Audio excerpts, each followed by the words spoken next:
1893 میں Durand line کا agreement ہوا تھا.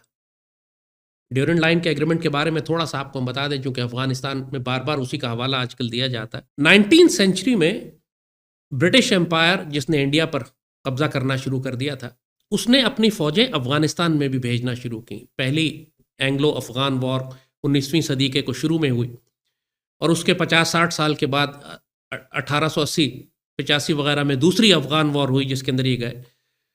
اس میں انگریزوں کو بھی نقصان ہوا لیکن افغانستان کو بھی شدید نقصان ہوا.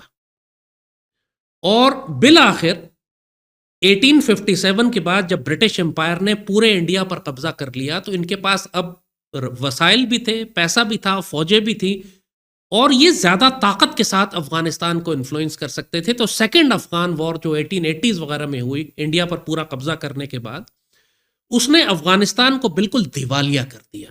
بالکل یہ شکست کے نزدیک پہنچ چکے تھے اور برٹش امپائر تقریباً افغانستان پر قبضہ کرنے والی تھی.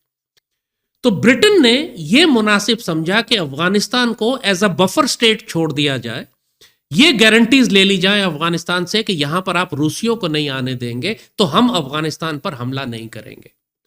تو 1893 میں کابل کا جو اس وقت حکمران تھا, میرا خیال امیر عبد الرحمان اس کا شاید نام تھا, اس نے رشین امپائر کے ریپرزنٹیٹیو نے, ایرانی حکومت کے ریپرزنٹیٹیو نے, برٹش گورنمنٹ کے ریپرزنٹیٹیو نے, ان ساروں نے مل کر آپس میں ڈسکشن اور ایگریمنٹ کر کے لنڈن میں ایک ایگریمنٹ سائن کیا جس کو ڈیورنڈ لائن ایگریمنٹ کہتے ہیں, جس کے مطابق جدید افغانستان کے نقشے ڈرا کیے گئے کہ افغانستان کی روس سے سرحد کہاں پہ ہوگی, ایران سے سرحد کہاں پہ ہوگی اور ہندوستان کے ساتھ اس کی سرحد کہاں پر ہوگی.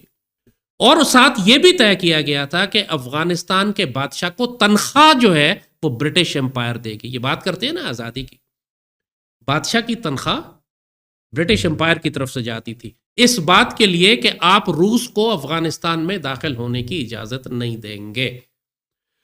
اور اس ایگریمنٹ کے نتیجے میں افغانستان نے اپنے بہت بڑے بڑے علاقے برٹش امپائر کے حوالے کر دیے.